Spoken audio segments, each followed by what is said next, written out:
Hey everyone, हमने election commission of India देखा था। अब हम स्टेट इलेक्शन कमीशन के बारे में डिस्कस करेंगे। तो वहाँ हम जब इलेक्शन कमीशन ऑफ इंडिया देख रहे थे तो हमने पाया था कि पंचायत इलेक्शन और म्यूनिसिपैलिटी इलेक्शन, ये दो इलेक्शन ऐसे होते हैं जिसको election commission of India conduct ना कराकर election commission of state conduct कराता है।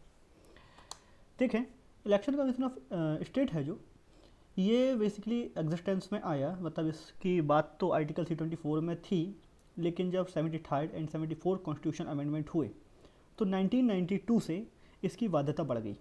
मतलब अब इसकी स्थापना की और इसके कार्य की आवश्यकता पड़ने लगी। फंक्शंस की बात करें, इसके सिमिलर फंक्शंस हैं जैसे कि इलेक्शन कमीशन ऑफ इंडिया के होते हैं। बस इतना है कि यह वही काम जो इलेक्शन कमीशन ऑफ इंडिया पूरे देश के लिए करता है, यह सिर्फ पंचायत इलेक्शन और म्यूनिसिपैलिटी इलेक्शंस के लिए करता है। पावर्स एंड कॉन्स्टिट्यूशन जो भी हैं इसके, ये अपने आर्टिकल जो है 243K और 243ZA में डिफाइन किया गया है, जिसमें पंचायत और म्यूनिसिपैलिटी इलेक्शंस के बारे में बताया गया है। अगर हम अपॉइंटमेंट की बात करें तो इलेक्शन कमीशन ऑफ स्टेट जो है उसका अपॉइंटमेंट गवर्नर करते हैं। और एमपी स्टेट इलेक्शन कमीशन की बात करें, क्योंकि मेरा फोकस जो है आपको बताने का एमपी से ज़्यादा है, तो इसका कॉन्स्टिट्यूशन मतलब यह है, इसकी स्थापना 1 फरवरी 1994 को हुई थी। उसके बाद इसकी बात की यह स्थापित किया जाएगा 1 फरवरी 1994 को कर दी गई, लेकिन एग्जिस्टेंस में यह अस्तित्व में आया 15 फरवरी 1994 से। बात करें कि पहले इलेक्शन कमिश्नर कौन थे, तो वह थे श्री NV लोहानी, और वर्तमान जो कि 6वें नंबर के इलेक्शन कमिश्नर हैं वो हैं बसंत प्रताप सिंह। आज की डेट 2 मई को अभी तक बसंत प्रताप सिंह 6वें इलेक्शन कमिश्नर हैं। बाद में यह डाटा चेंज भी हो सकता है। अंडर आर्टिकल 243C3 में बताया गया है कि गवर्नर चाहें तो स्टाफ इलेक्शन कमीशन को प्रोवाइड कर सकते हैं, स्टेट इलेक्शन कमीशन को, जब भी स्टेट इलेक्शन कमीशन को किसी भी प्रकार के अपने फंक्शंस को डिस्चार्ज करना होगा और वह यह मैंडेटरी समझें कि हाँ, एक एडिशनल स्टाफ की आवश्यकता है।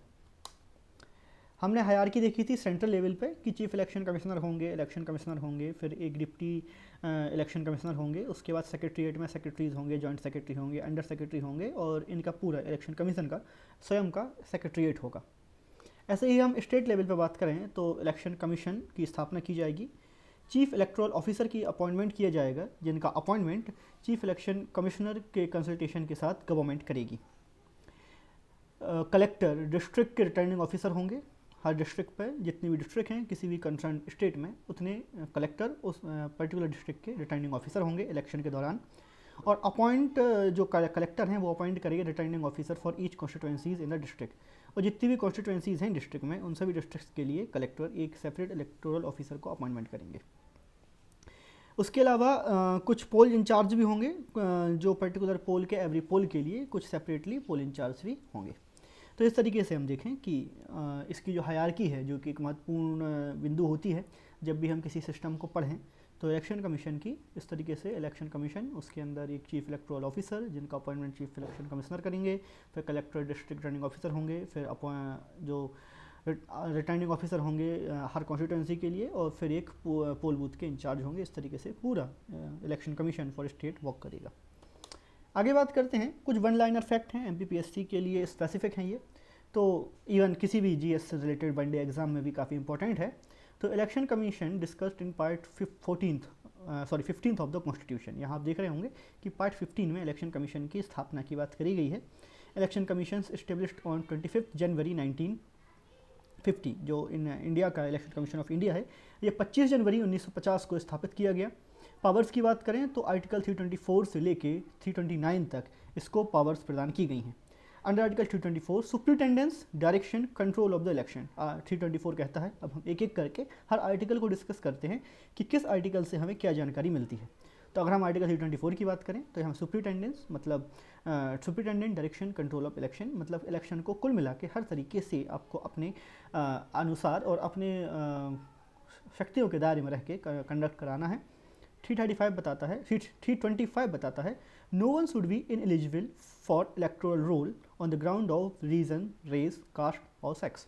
किसी भी व्यक्ति को इलेक्टोरल रोल जो मतदाता सूची होती है उससे इनएलिजिबल मतलब उसमें आने से नहीं रोका जाएगा या उससे वंचनीय नहीं किया जाएगा, उससे वांछित नहीं किया जाएगा धर्म के आधार पर, जाति के आधार पर, नस्ल के आधार पे या फिर लिंग के आधार पे।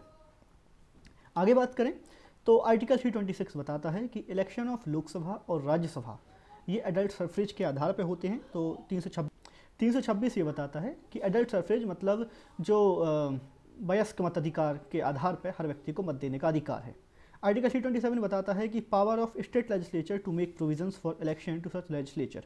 हर स्टेट लेजिस्लेचर मतलब संबंधित स्टेट के जो भी विधानसभा है वह उस स्टेट के लिए चाहे तो चुनाव से संबंधित कोई भी नियम या पावर इलेक्शन कमीशन के लिए लेजिस्लेट कर सकती है या निर्मित कर सकती है। अंडर आर्टिकल 329 हमें ये जानकारी मिलती है कि power of court to interfere in the electoral matters, आवश्यकता पड़ने पर कोर्ट इलेक्टोरल मैटर्स में इंटरफियर कर सकता है। आगे देखते हैं, किसी चीफ इलेक्शन कमिश्नर या इलेक्शन कमिश्नर का जो कार्यभार है वो 6 महीने का होता है, 6 साल का होता है, अन्यथा 65 साल की उम्र जो भी इसके पहले आ जाए। मतलब वो 6 साल तक अपने ऑफिस में अपने कार्य को कर सकते हैं और अगर उसके पहले उनकी उम्र 65 वर्ष हो जाती है तो वो रिटायर्ड हो जाएंगे, स्वतः ही वो रिटायर्ड हो जाएंगे। The process of removal of chief election commissioner is similar to the जज ऑफ हाई कोर्ट। जो चीफ इलेक्शन कमिश्नर हैं, सुप्रीम कोर्ट है यहाँ पे, सॉरी, तो उनके जो रिमूवल की प्रोसेस है वो सुप्रीम कोर्ट जज की तरह होती है। सुप्रीम कोर्ट जज अच्छा और देखें हम तो हाई कोर्ट जज, सुप्रीम कोर्ट जज, chief election commissioner and the controller and auditor general. तो जितने भी यहाँ के स्टेट लेवल के चीफ इलेक्शन कमिश्नर होंगे तो स्टेट चीफ इलेक्शन कमिश्नर के रिमूवल की प्रोसेस भी वैसी ही है जैसी chief election commissioner of India की है और controller and auditor general of India की है, हाई कोर्ट जज की और सुप्रीम कोर्ट जज की है।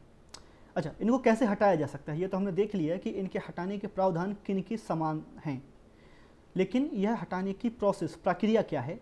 तो इनको ऑफिस से, इनके पद से हटाया जाएगा जब एक रेजोल्यूशन पास किया जाएगा दोनों हाउसेस मतलब लोकसभा और राज्यसभा में एक रेजोल्यूशन पास किया जाएगा और अगर ये 2/3 मेंबर्स के द्वारा, जो 2/3 मेंबर्स प्रेजेंट इन वोटिंग हैं उनके माध्यम से ये पास कर दिया जाता है और जो ये 2/3 मेंबर्स प्रेजेंट इन वोटिंग की स्ट्रेंथ है वो 50% total strength of the house के ज़्यादा या बराबर होनी चाहिए।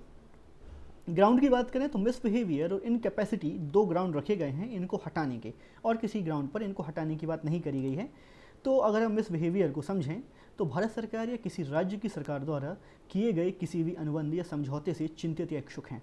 आप एक सम्मानित पद पे हैं, अगर आप अपने पद से बाहर आते हुए भारत सरकार या किसी अन्य राज्य सरकार द्वारा किसी भी प्रकार के अनुबंध मतलब एग्रीमेंट से संबंध में आप चिंतित हैं, मतलब अपनी इच्छाएं जताकर अपने पद से, अपने दायित्वों से विमुख हो रहे हैं और इस तरह के अनुबंध या समझौते से लाभ में किसी भी तरह से भाग ले रहे हैं। मतलब आप अगर चाहे तो आपको किसी प्रकार का प्रॉफिट हो रहा है being a chief election commissioner और the member of the election commission, तो आप निश्चित मतलब पर्टिकुलर चीफ इलेक्शन कमिश्नर के ही बारे में है ये कि या किसी भी लाभ या अन्यथा की तुलना में सदस्य और एक निगमित कंपनी के अन्य सदस्यों के साथ आमतौर पर, मतलब सीधी बात तात्पर्य यही है कि अगर आप किसी भी प्रकार से लाभ के भागीदार हैं किसी भी अनुबंध में, सरकारी अनुबंध में किसी कंपनी के माध्यम से प्रत्यक्ष या अप्रत्यक्ष रूप से, तो भी आपका मिसबिहेवियर की कैटेगरी में आपका अपराध गिना जाएगा और आपके ऊपर कार्यवाही की जाएगी और हटाने की प्रक्रिया वही होगी जो भी हमने डिस्कस करी रेजोल्यूशन के माध्यम से।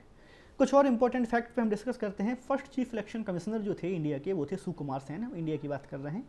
First election conducted by election commission in 1952। Voting age decrease from 21 to 18 years in 61st constitutional amendment act 1988 enforced in 1989। और इसी वर्ष मतलब 1988-89 के दौरान ही हमें याद है कि जब हम इलेक्शन कमीशन ऑफ इंडिया पढ़ रहे थे तो single membered body 3 membered body हो गई थी।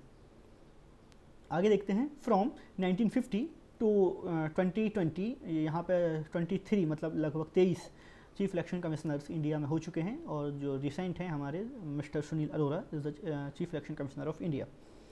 बात करते हैं 22nd चीफ इलेक्शन कमिश्नर, तो वो थे मिस्टर ओम प्रकाश रावत।